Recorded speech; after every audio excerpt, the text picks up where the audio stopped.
Hey, you. Yeah, you. Welcome to the Malaka podcast. Artie Lange. You know, there's a lot to be said about this cool, rude, and crude comedian that has probably already been said before. But I'm not going to lie to you guys. This guy is one of my favorite comedians of all time, and just one of my favorite funny guys of all time. Although he said a lot of non PC things, things that have gotten him in trouble before. But you know what? I've always felt if you're a comedian, you got to go all the way with it. You can't just half ass it. And Artie Lang is part of that old school where, he was inspired by a lot of the old guys like Richard Pryor, and he just says whatever the fuck he wants.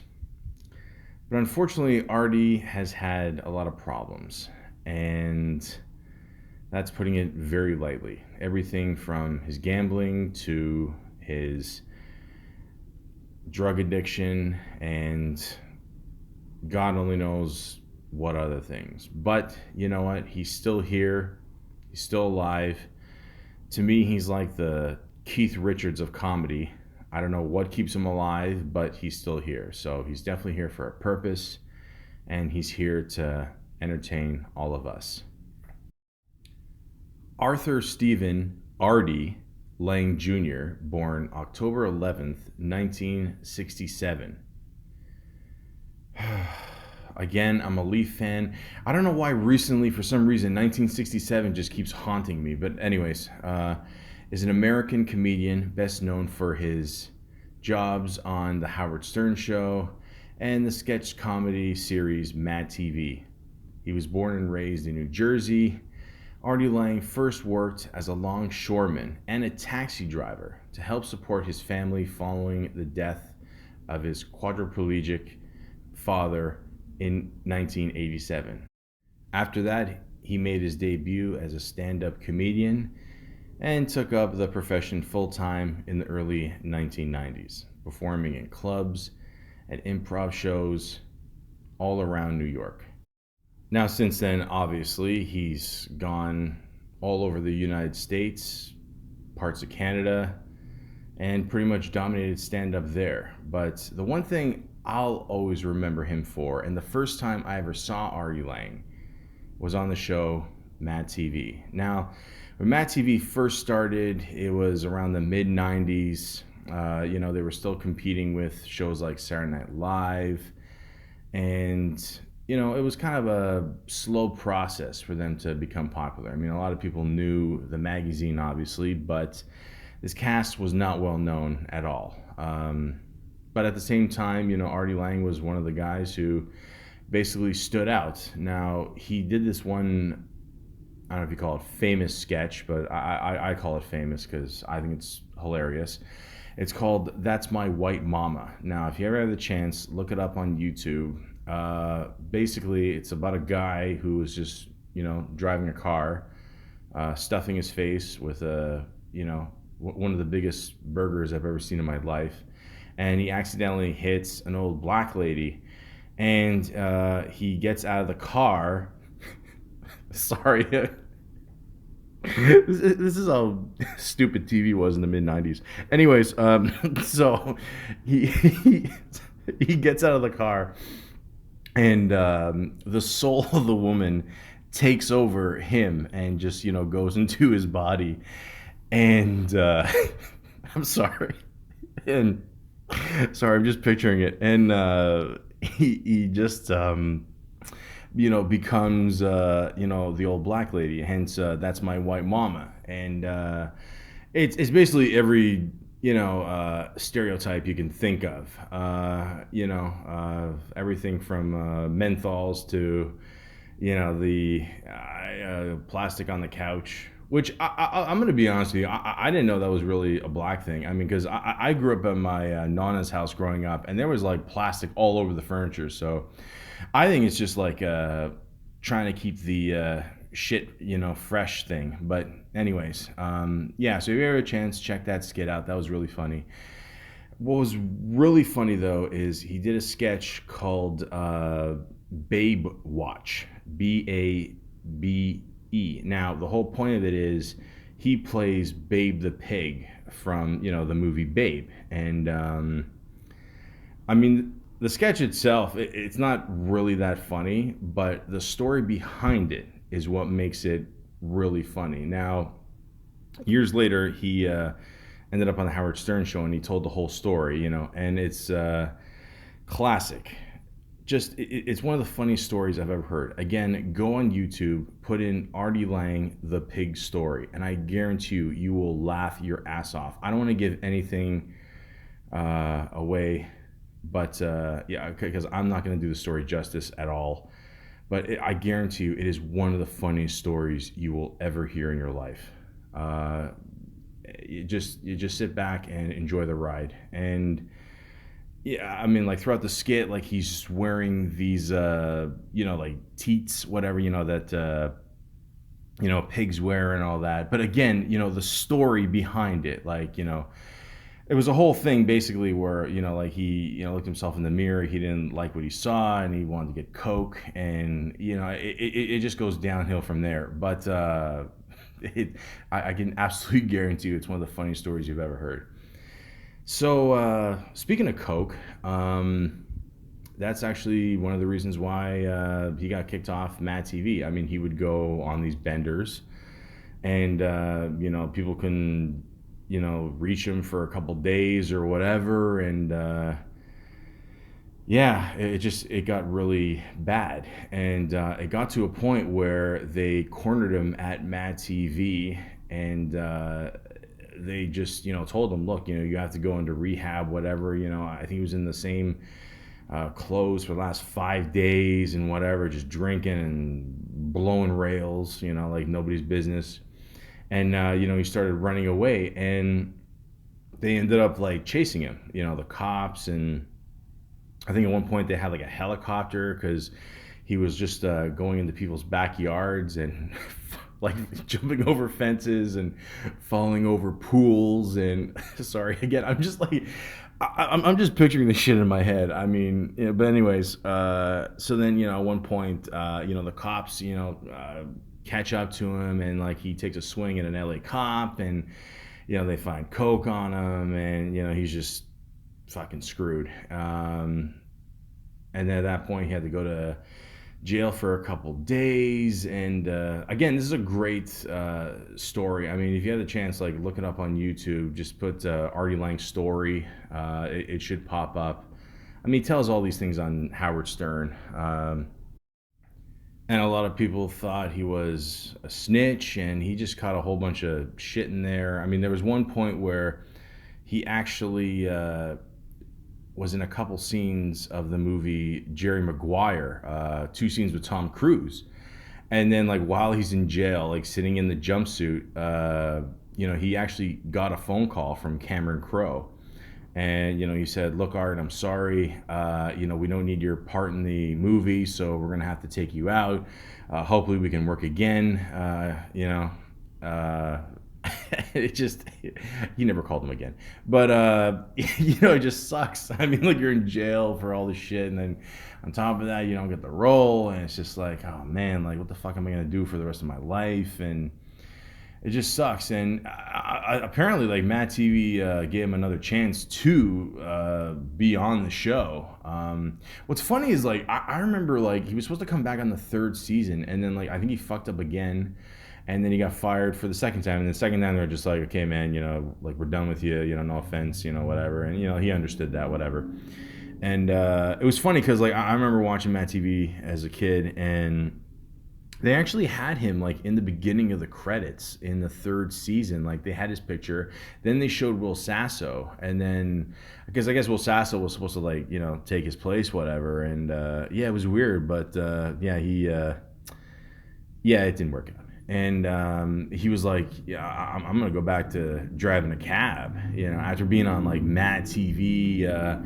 He said he was making like $8,000 an episode or something, so he's like, okay, yeah, that'll definitely give you a cocaine problem.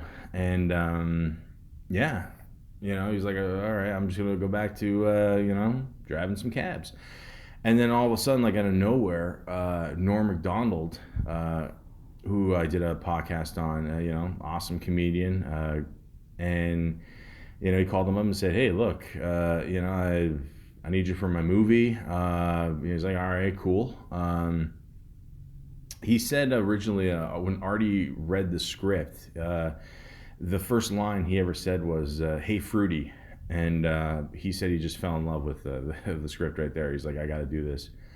Well, I mean, personally, I'd rather do a movie with Norm Macdonald than drive a cab. But anyways, so then he ended up meeting up with Norm Macdonald and Bob Saget. They played pool together, and they're like, all right, cool. Let's do this. It was a good rapport. I mean, Bob Saget was the one who directed the movie Dirty Work, which Norm Macdonald and Artie Lange starred in. And, I'm not going to lie to you. The movie was not a success. It came out the same weekend as Godzilla. I'm not going to lie to you. I actually ended up seeing Godzilla. And to this day, I wish I saw Dirty Work instead.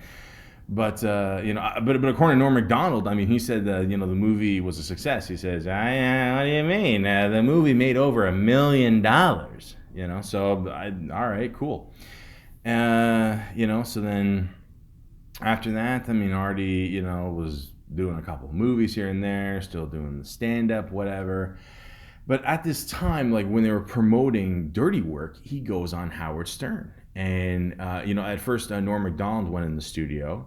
And Norm Macdonald, was like, yeah, I know this guy. He got fired off Mad TV for doing coke, And then Artie comes in there, and Artie's being Artie, man. I mean, that's one thing I always liked about Artie is that he's just your average Joe. He's a naturally just funny guy. I mean, he's just one of these guys. He just doesn't know how not to be funny. It's in his blood. He's just a funny dude, But he just went in there, and he grew up to, listening to Howard Stern over the years. I mean, that's how he. Actually, originally how he learned about the Howard Stern show. Him and his dad would work together. His dad, worked. Installing like TV antennas and all this like illegal shit, with cable boxes and whatever. But he's like, hey, you're gonna come with me to work one day, and just listen to this guy on the radio. He's really funny, and but unfortunately, his dad was at a job one day, and he put the ladder on top of a picnic table, and he, climbed the ladder, and he fell off the roof and became a quadriplegic. And unfortunately, this happened when Artie was really young, and it sucked going through this. I mean, they had to go on welfare, and he was just acting out the drugs and drinking and all that. And he was just, he was just being a kid. But at the same time, I mean, I just can't imagine going through that, especially when you're a teenager. One funny thing, though, I always like is when they were going around, like the lawyers, because they're like, okay, yeah, worst case, we'll sue the ladder company. And, the lawyer's just sitting there. And then Artie's mother and Artie's just sitting there, and they're like, well, that's going to be tough, The lawyer's like, why is that, And he's like, well, he stole the ladder, and the lawyer just has a blank look on his face. He closes his briefcase and he goes, I wish you guys all the best. So I mean, they couldn't even get anything out of that, and And even still, like when Artie was taking care of his dad, they would, still bond on things like Howard Stern. And, so for Artie to be there finally at the studio, in front of the man himself is really cool. I mean, that's like an accomplishment right there. So, and they just got like a good rapport going. And he came in there a couple other times as well, I think with Norm. And it got to a point where Jackie Martling, who was one of the regulars on the Howard Stern show, he was a writer, helped out all the skits, whatever. He just I don't know. He didn't feel like working there anymore. I don't know. He didn't feel like waking up early in the morning or something. And yeah, it's too early. That's my Jackie. So, anyways, but he was like, okay, yeah, I'm gonna quit. So one day he just didn't show up, whatever. And yeah, they were just, I mean, I guess not interviewing, but like just trying out like different people for that job for Jackie. And Artie, he ended up being in there quite a bit, and it got to a point where Artie describes it as the only microphone that would stay on constantly throughout the show was Howard's. And it got to a point where they left Artie's mic on as well.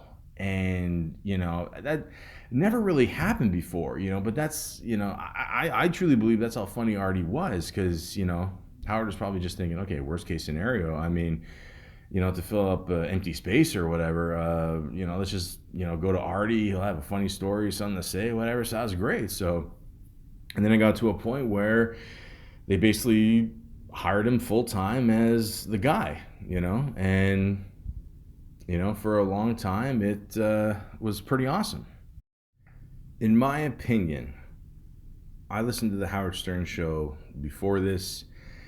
When Artie first started going on the show, I actually recognized his voice because I watched Mad TV and I always remembered Artie. Sometimes I forget his last name, but I just always remembered his voice. And when I heard his voice on the Howard Stern show in the beginning, I was like, oh shit, like I think that's Artie Lange. I think that's the dude from Mad TV. I tried to actually look up the name, but for some reason they kept spelling it wrong. They kept spelling it without the E, and I had a hard time finding out if it was him. But I was like, this has got to be him. It sounds just like him, and it ended up being him. So he ended up, being on there for a good, like, I want to say 9 years, maybe. I mean, there were times where he just, wouldn't show up. He said he was sick. A lot of times he actually was sick. A lot of times he was just, dealing with his demons. And yeah, but I mean, when Artie was on there, I mean, I like I was saying before, I honestly feel when Artie joined the cast, he was literally the missing piece of the puzzle. Because for one, you got a guy who knows about the Howard Stern show, who's been listening to it since he was a kid with his dad. And he understands how the show works, like how the format goes, like when to chime in, when to let Howard do his thing if he's interviewing someone, maybe throwing a joke here and there, add something to a situation. He gets it. A lot of people just don't understand like the concept of comedy. I mean, you can't just go like joke. I mean, a lot of times you gotta like wait for the response, then you gotta play out the response, and then you gotta like learn how a certain situation can go. If it's not going as funny, like what can you say to make it more funny? He just got that. He absolutely nailed that role. And it worked out great. I mean, the greatest thing about Artie is that it just seemed like he had story after story after story. I mean, this guy's one of the best storytellers I've ever heard in my life, and he's got great stories. So that's just like a winning combination right there. I mean, like I mentioned before about the pig story. I mean, there's other just simple stories, like of him. And again, look up all these on YouTube, because it just seems to be endless at some point. Like he's got a story with him and the bad cop. Like he had a buddy who was a bad cop. I mean, he described it as like a Harvey Keitel and Bad Lieutenant, which if you've never seen that movie, see that movie. Other situations where he like ran onto a basketball court during a game to take a shot. His arrest record, just like everything, like it just doesn't end with this guy. Like, but it's just hilarious. Like, and it was just so entertaining, And like I said before, like for a while, it got to a point where, he would kind of like just disappear, not disappear, but like he'd be gone for a couple days, and like everyone's like wondering, like, oh, is he sick, and they knew about his drug past before, and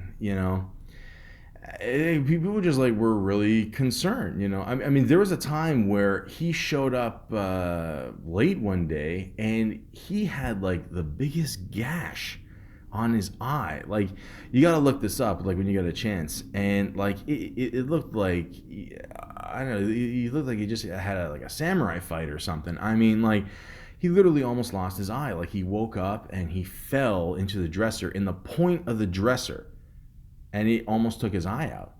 And even that's a whole funny story there. Like, he tells a whole story on how he had to go to the hospital there and deal with this nurse, and the nurse was giving him shit, and there was a whole fucking thing there, so like worst case scenario, like every couple of weeks it seemed like he would have like a different story, like from the road, or just something happening to him. But people were getting like really concerned, and it got to a point where it was really serious, and people were like, okay, like, we got to find out what the fuck is going on here. Like, people were calling up with all these like song parodies about him doing drugs, and he says later on it was fucking with him, because he doesn't want to hear that shit. And then and then it got to a point where they did this bit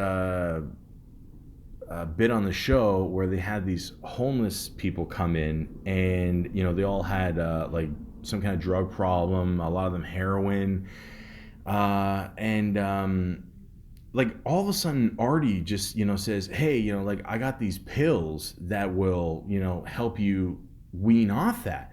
And like all these guys start rushing to Artie, and everyone's like, whoa, whoa, whoa, calm down, calm down, calm down, calm down, calm down, calm down. And then after that, like, the thing is done and whatever, and everyone's wondering, like, why the fuck does Artie have these pills? Like, what the fuck is going on here?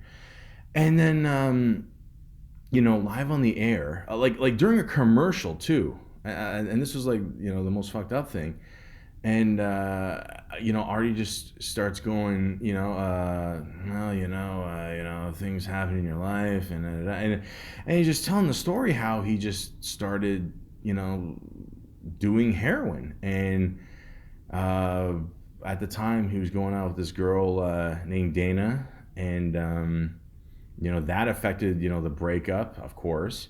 At the time as well, I should mention that he was making his first starring role movie called Beer League, which I love, by the way. I think it's a really funny movie. It's very like, he described it as like Animal House, whatever. I'm not saying it's Animal House, but it's a funny movie. It's a good funny guy movie. Check it out. It's got a lot of good jokes in there, and great cast of people as well too.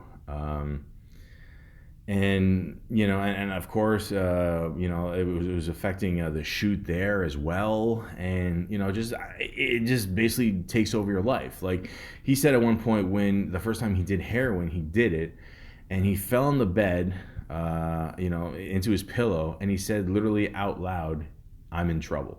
Like, he said it to no one, but he just said it out loud to himself, I'm in trouble. And I keep in mind, at the time he was, I think, 40 when he started doing this, and he just met up with some bad people on the road, he said, and he just basically I felt really bad for saying this live on the air, like during a commercial too. Again, like how Howard was reading a commercial, and he says, oh shit, I'm in the middle of a commercial, and already like broke down a little bit, and he just got quiet, and he started crying, and it sucks, man. I mean, it really just,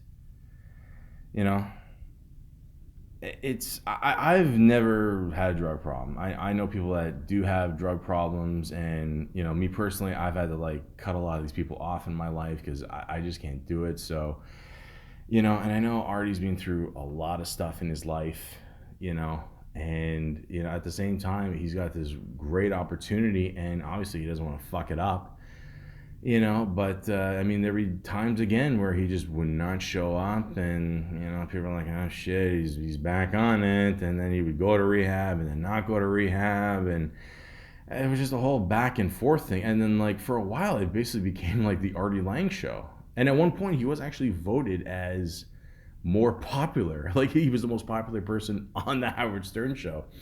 And as soon as me personally, as soon as I heard that, I was like, oh shit, okay, this is not going to go well because I mean, let's just be honest, guys. I mean, you want people to strive. You want people to do better than you. But at the same time, if you have a show and if someone is, clearly getting more votes as the funny person than you, it is kind of weird. It's going to cause some kind of tension if you like it or not. So, I mean, this kept going back and forth for a long time. And, and then at one point, there was the infamous bro fight. Now, for those of you who listen to the Howard Stern show, you know what I'm talking about. But for those of you, I'll just explain it. So basically, long story short, like Howard would always, go, yeah, just explain, how, like everyone around him is, very valuable to him, very, important to him and, very important for the show. And he would describe it as like a, bro-like atmosphere. So what happened one time was they had this bit where this girl came in and, she said she was interested in Artie, but then at one point she said she was just interested in fat guys. And, Artie wasn't interested in her, and they kept like, going back and forth. And, like he was clearly uncomfortable. He didn't want to deal with it. And the woman was brought there eventually by Bob Levy. Bob Levy is a comedian who's very good friends with Artie, who these guys always go back and forth with each other. They got a love-hate relationship. But anyways, yeah, so, they found out that he snuck her in there, and there's a whole thing there, and he's making fun of her, and she's too young. He's just going back and forth, whatever, right? It's just not a good situation. And then later on, Artie badmouthed, the whole situation on the wrap-up show.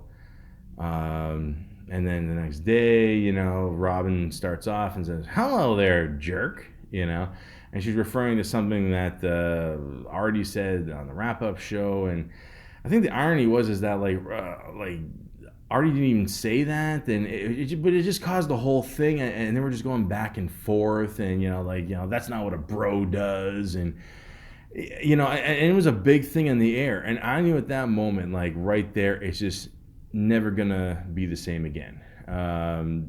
You could tell that there'll always forever be that tension, because I think why the Howard Stern show worked so well is because, like, I mean, there's days where they even make jokes where they're like, okay, spin the wheel.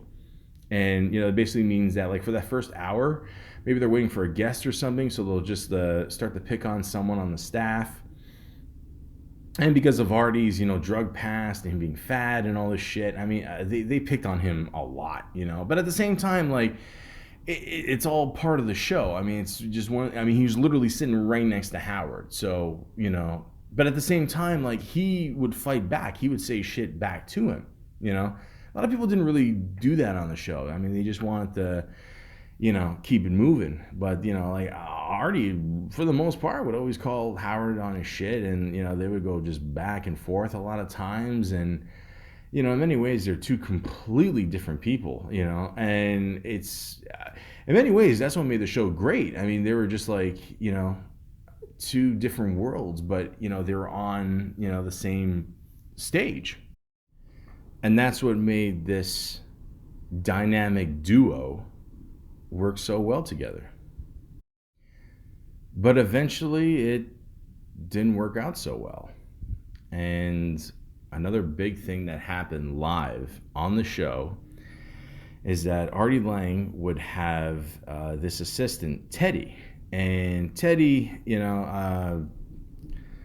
I don't know how good of an assistant he really was. I don't know. I can't judge here. I wasn't there, but clearly Artie did not like him at all. I mean, he would tell him like simple things like photocopy my passport, and like he wouldn't do it, and if he did, he would leave it in the photocopier, and he would forget to just do shit. It just didn't. Basically, long story short, it just didn't seem to be working out. So Howard sees this fight in the hallway.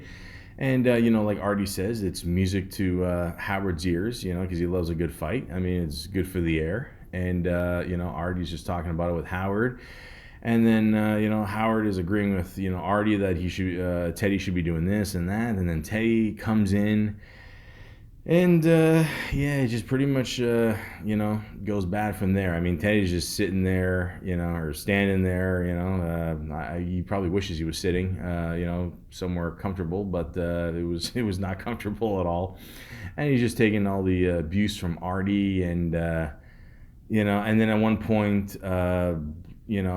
Teddy just says, to Artie, man, you really fucked up here, and he's just talking down to him, I'm going to be honest with you. If you do that as an assistant, okay, if you don't like your boss, call him on your shit. That if he does something actually wrong, that's fine.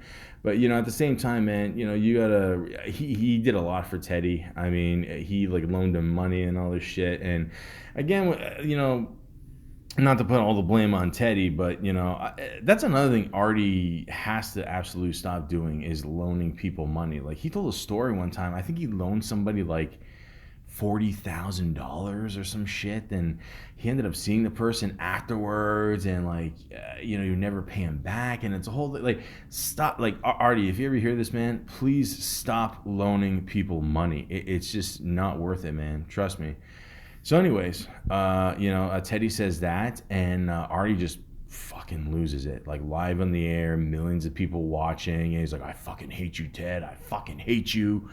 And he starts like throwing shit at him, and then he's running out of shit to, throw at him, which, by the way, is a very an Italian move. If you get really pissed off, you just let the items around you speak for themselves. It doesn't matter if it's a plastic bottle or a remote. You just fucking throw, whatever you can, and hopefully it comes back like a boomerang and you can throw it again. But yeah, after he ran out of shit to throw, he literally just starts charging. And Benji's there. Benji's a writer for the Howard Stern show. And he was in the studio at the time, and he grabs Artie. He's trying to hold him back. At one point, again, if you go on YouTube, you gotta see the video, because it's just almost surreal. I mean, this happened again live on the air. At one part that was funny was like Artie's charging like behind the desk there. Benji's trying to hold him back. Fred Norris, who is basically in charge of all the sounds there, helps out with the writing and all that. Very funny guy. He's just sitting there. He's not doing shit, and again, I'm not saying that Fred should have done something, but it's just funny watching Fred just like turn his head and just whatever, enjoying the show like all of us. And, again, he's charging. Benji's trying to hold him back. Then a lot of people come into the studio. They're trying to hold him back. Howard's like, no, Howard. Robin's like, stop, whatever. And then at one point, there's the door between the studio and then the hallway. And then, Teddy probably, took off into the next county. And, Artie just yells at him. And, steal my fucking money, Ted. Howard's like, wait a minute, and then like Artie looks like he's about to go back, but then like I think he waits for everyone to like kind of back off him, and then he charges into the hallway again. And the funniest thing, like again, you got to see this on YouTube. The funniest thing about this is like when he charges again, Gary, ba ba ba ba boo, is right there. He's the producer of the show. He's like right in front, and he just like tramples over Gary, like, and when like you see him like, and he just got his hands up, he's like, whoa, like just totally runs over him, and everyone just grabs Artie, throws him in the next empty room next there, and like everyone's just like, whoa, and then like one point Fred goes, holy shit, and they're just like, oh my god, what just happened? Oh, this is insane. They shouldn't have came to this. And then Howard's like, okay, Artie's got to go home, and Artie came back in the studio for a little bit just to get his stuff, but again they're arguing back and forth, and he's saying that the Howard Stern made this worse by inviting it here, and he's like, oh, you like a good fight? Yeah, I do like a good fight, but I didn't want this to happen. back and forth, and they just argue it out for a little bit more, and at one point just Artie's like, I gotta go, and he hugs Howard. You could tell again he's like kind of crying and sad, and man, I mean that was crazy. And like they didn't air that video for a while because Howard's like, shit, if we air this, is it going to make the situation worse? I mean, it's not good, and Artie did come back after that for a little bit, but not for that long.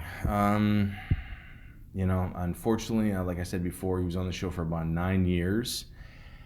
And I think it was like in December, like close to Christmas time or whatever. Artie didn't show up. And, unfortunately, he tried to kill himself. And, Howard, like everyone knew, in the studio. They didn't want to bring it up, but Howard, Howard, I know a lot of times when he doesn't want to bring something up, he will eventually. It's just a slow build sometimes, and you could tell like Howard just didn't want to deal with the shit, and like I can't blame him. I mean, you're working with a guy for 9 years right next to you, and then all of a sudden he's not there, and you find out this, and you're just like, shit, like how the fuck did it get to this? I guess in situations like this, I mean, you blame yourself, and in many ways you can't blame yourself because it's not your fault, but technically maybe you should have done something, and so I'm not gonna. I mean, if you want to, check out the details, whatever. I'm not gonna go into the details how he did it, whatever. But he ended up surviving, but after that, that was pretty much the end for, or it was the end for Artie Lange on the Howard Stern show. Me personally, like I said before, I've never had a drug problem. I just can't understand why someone would do this to themselves. I get it. We all got our demons. We all got a past, we got to deal with. But, I mean, he had a really cool job. I mean, like I would literally kill for a job like this. Like, no bullshit. I mean, to be able to come in there for 4 hours and almost like, it's like bullshitting with your friends, and you're getting paid like probably close to $1 million a year. And on top of that, he's doing all the stand-up. And I mean, he told the story one time. He was doing a stand-up gig, and he got paid, I think, like for a weekend gig in Las Vegas, something like 120 grand, 130 grand or something. And here's the sad thing, like he lost it all. He said he ended up getting like a hooker, I mean, I don't know. Again, there's no disrespect to hookers, but I don't know what a hooker is worth that much. But also a lot of it he lost on gambling. And then he ended up with something like owing $5,000 for the weekend or something. I mean, oh my God. I mean, I get pissed off if I play Pro Line and I lose $5. I mean, I just can't imagine, someone gambling this much and losing that much and then just kind of, I guess, carrying on with the rest of your life. I mean, I would lose my shit, but yeah, I mean, that's always been a big part of Artie's, vices. One of the main ones is gambling. He told another story one time where he won like, I don't know how much it was, like maybe close to like 70 to 100 grand or something off a bookie, and then the bookie took off. And it was a weird thing too where he took a bet for Norm Macdonald, and then the guy took off. And then to this day, like he thinks that Norm Macdonald thinks that he was in on it, and he robbed Norm Macdonald the money, and that affected that relationship. And I mean, I don't get it. I mean, me personally, like when you have a job like that where you work like 12 to 16 hours a week, sitting on your ass, telling, just stories and jokes, and you're getting paid $1 million a year to do that, and the rest of the time off is yours. Is that not like already winning the lottery? I don't get it. I mean, that's just but like, again, a lot of people that just have that, weird, horrible vice, of gambling, it just affects them, and it's in there forever. And he also said one time, he bet on the Super Bowl and just multiple bets, who's going to win, most points, shit like that. One of the bets was he bet on the coin toss. And before the game even started, he lost $2,000 on a coin toss. You lost $2,000. I mean, that's just, wow. It's insane, honestly. Like, it really is. I mean, that's something I will never understand, but I don't know if he's chasing the high. Is he chasing, winning more money? Maybe on some level he feels he doesn't deserve the money. I don't know. Maybe that's why he's loaning out all this money to people, and then he knows he's never going to get back, But, it's not good, and when you have a problem like that, and combined with the drugs, it's not a good recipe, for life. And after that, he went to rehab again, and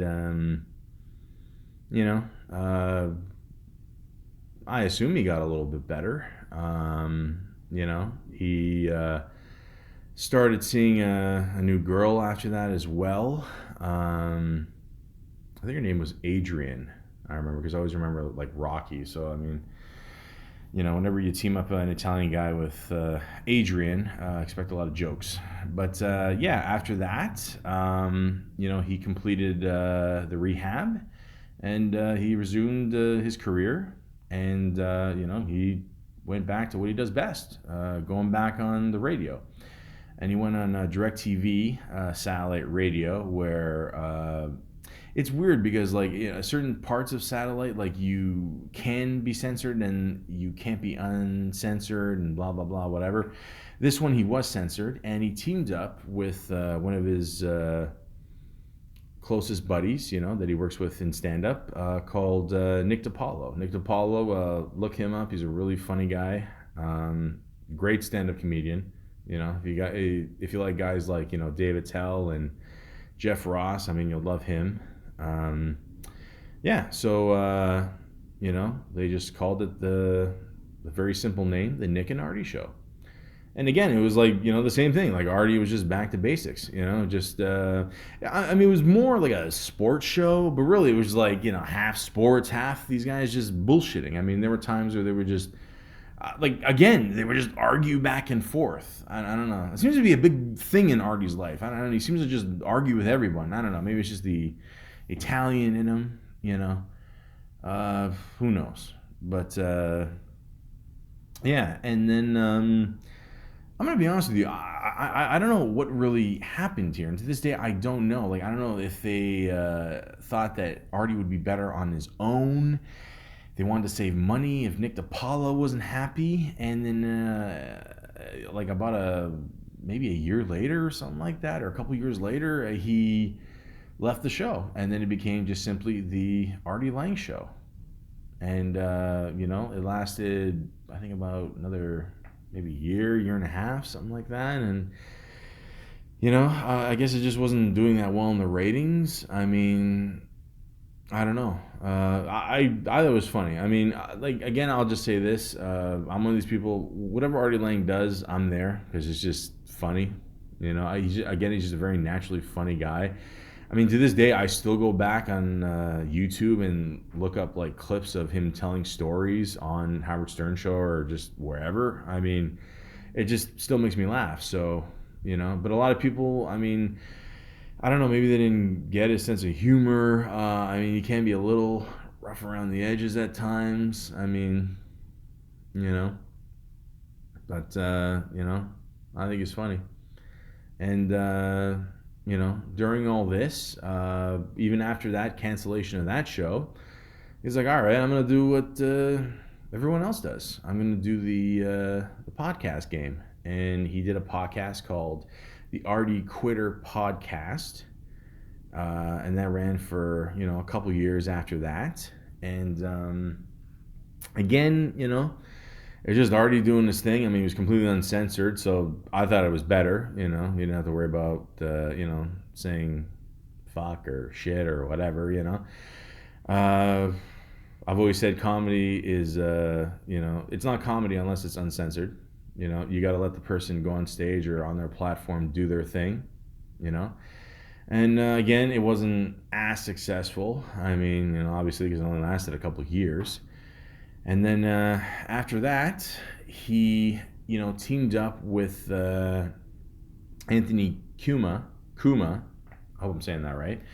And he was the guy, he teamed up with Opie back in the day on the Opie and Anthony show. I don't know what happened there. I'll be honest, I never really listened to those guys. I listened to a couple bits here and there, but I don't know. I guess they had a fallout, I guess. And, Artie just teamed up with him. And, I mean, they called it the Artie and Anthony show. But if you see any of those shows online, it's all Artie. And he's just, I mean, like, he was really funny. But, like, the thing is, like, as Artie goes on, and I almost hate to say this about Artie because I love him so much, but he just comes across as a really angry guy at times and very, just hateful at times. And like, at times I know he's, like, trying to be really funny and, like, I get that. But, I mean, again, maybe people consider crossing the line, whatever, not, or talking about certain subjects, I guess. But,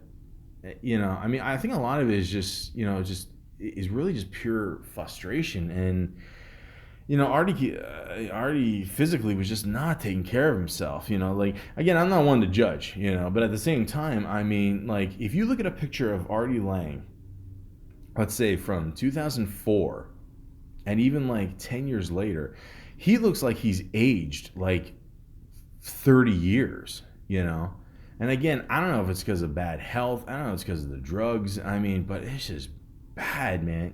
Like, it's really sad, And I think there was a point on the show where, they did the video podcast version of it. And his nose, like, it looked like his nose started dripping blood, And everyone's like, dude, what the fuck, man? I mean, like, and there'd be times too, like, he would just, like, go on and on and on, and he would sound, like, relentless, And I've hung around people that do coke, and, like, the problem with people doing coke is they have no idea how annoying sometimes they can really be. I mean, they're being very, like, relentless and just, blah, blah, blah, blah, blah, blah, blah, blah, blah, blah. I mean, they're going a mile a minute, And for someone that's, I consider myself pretty chill, like me, like, it just gets really annoying. So I can't imagine what, Anthony was thinking when this shit happened, and even days where he would just have to, like, sit back and, and just let it become his show and just let him, finish, It just, I don't know, it's just crazy. So, obviously that didn't work out. And, Artie to this day is still doing stand-up comedy. And I'll tell you something else, too. Artie's got to have, not just one, but like a team of angels looking after him. Because now, for the last 3 years, as far as I know, he's going to be on the third season. He's on a show called Crashing. Now, if you've never heard of Crashing, it's a very good show. It's done by Judd Apatow. And, he's basically one of the main guys. And it's just about this guy who, does stand-up, starting out stand-up. And, like, Artie's one of the guys he meets and just, coaching him along. And, and again, Artie just is Artie on the show. I mean, like, he's just playing himself, and he's just really good at that, So again, when you got a guy like Judd Apatow in your corner, who's done great things, obviously, stuff like Superbad, 40-Year-Old Virgin, the list goes on. And, so when you got a guy like that in your corner, you're doing all right. But at the same time, I mean, a lot of it relies on you. I mean, you got to be able to say, hey, man, like, I mean, how many fucking chances am I going to get here? I can't afford to fuck this up. And, he always just seems to somehow fuck it up, and then like he recovers. But I mean, Jesus Christ, I mean, like how many times can you do that? You know? And then one time, what was it, like a year or two ago or something like that? Who knows? He was hanging out with this woman in a hotel, you know, and she does some drugs or something on the table. She goes in the bathroom, whatever. Artie sees the drugs, and it looked like it was like crunched up with like a salt shaker or something like that, and he just snorts it, and he literally was completely unaware of this. He ends up snorting glass. Now, ladies and gentlemen, I've never snorted glass in my life, but I would imagine it is probably one of the most painful fucking things you can experience through your nose anyway. You know, and again, this pains me to say this, but if you see a recent picture of Artie Lange, his nose is completely fucked up. I mean, he makes a joke saying that, you know, he owed some money to his bookie and he, you know, straightened him out, whatever, and punched him. But I mean, this is all because of the drugs. I mean, like, if you look at a picture recently of Artie Lange, and if you still want to do drugs, there's something mentally wrong with you. I was in a job interview one time, and I was talking to one of the people, and he was telling me stories how he worked at this like rehab, whatever, and he knew this one girl there, and the girl's nose was like, it was non-existent. Like there was like literally no nose, but she was so like fucked up in her head that like she would look in a mirror and she would see a nose, but literally you look there and there's nothing there. It's all blood and cartilage and whatever. Like, so I don't know. Like I'm not saying Artie's like that, but I mean, you know, like, I mean, how many fucking wake up calls do you got to get, man? I mean, Jesus Christ, like you are a really, really talented guy, you know. And it's not like, you know, this is just a random guy who's, you know, gotten lucky over and over and over again. And he has, you know, like in many ways he has, you know. I mean, like even like after Dirty Work, you know, that was, you know, I consider it a cult classic again, you know, but he was able to, you know, still go on the Norm Show, and that wasn't, you know, that big of a hit. And then he ends up, you know, doing other movies and stand up, and also keep in mind, this guy has written not one, but two, but three books. Okay, bestsellers too. Okay. You know, and if you read these books, I mean, they are fucking hilarious. I mean, they really are. Like, they're called Too Fat to Fish, which is a great story. He said he got that name because he got drunk the night before with his boss and his workers, and I don't know, in the fucking drunken stupor, you know, his boss asked him to go fishing, you know, the next day, you know, we gotta wake up at 5 a.m. and get the fish. He's like, whatever, sure. So then, you know, goes home, sleeps for, I don't know, fucking probably a half hour. He gets up again, and his mom's like, you know, up early in the morning, you know, she's old school Italian, you know, vacuuming the shag carpet, you know, which if you've ever seen shag carpet from the 70s, you're gonna have to wake up 5 a.m. in the morning to do that shit, you know, because I mean, you'll find, you know, like Ataris buried in the carpet. But anyways, so then he goes down the stairs and he's about to leave, and his mom's like, "Where are you going?" And he's like, "Oh, I'm gonna go, you know, fishing with my boss." And then she turns off the vacuum. She's like, "What are you doing?" I'm gonna go fishing with my boss. And then she just yells at him like, "You are too fat to fish." Which I could only imagine how many times my mom would say that. But good thing I actually like eating steak and not fish. But I digress. And then the other book was called Crash and Burn, which, you know, pretty much explains itself, as you can tell by the rant I've been doing the last 50 minutes. And the last one is Wanna Bet, you know, which, again, you know, we covered a lot of, you know, problems he's got with that. And, yeah, you know, I mean, this guy is such a talented guy. I mean, you know, again, like I said before, like Artie Lange is just an average Joe. Like he really is. And in many ways, like he got so lucky in life. I mean, you know, he is actually a Connecticut School of Broadcasting graduate. So, and again, there's a great story there. Again, I cannot do it justice how like he, did a lot of bad shit, like crime wise, in his lifetime. And eventually he had to go through this program where they actually, allowed him to get a degree, which, I'm sure stuff like that is available today, but the chosen are few. You know what I mean? And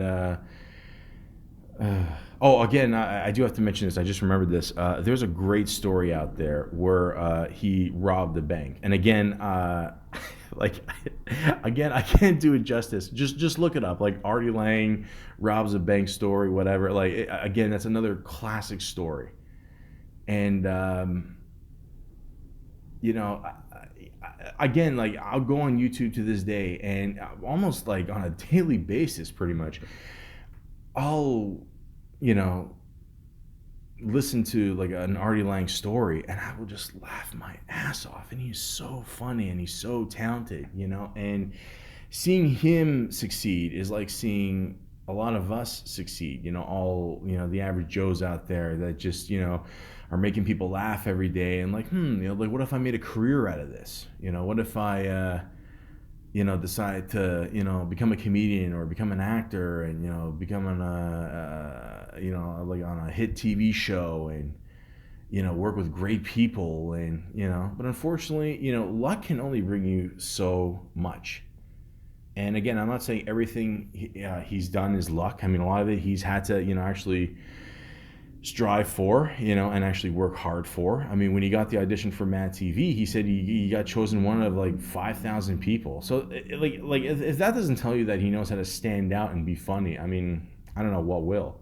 But again, I mean, the opportunity can be brought to you, but you got to be able to harness that and hold on to that, and not just piss it away, So I think a lot of it, in my opinion, just goes back to his father, and he still feels bad, for that situation that happened with him that day. And, if Artie, man, if you ever hear this, all I'm going to say is it's not your fault, okay? I'm not going to do the whole fucking Goodwill Hunting speech here, but it's not your fault, man. And if your dad was alive today, he would be so proud of you.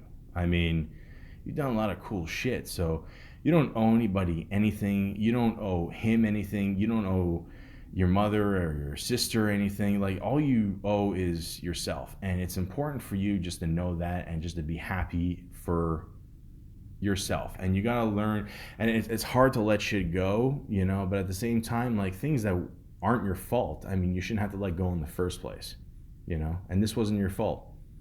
It really wasn't.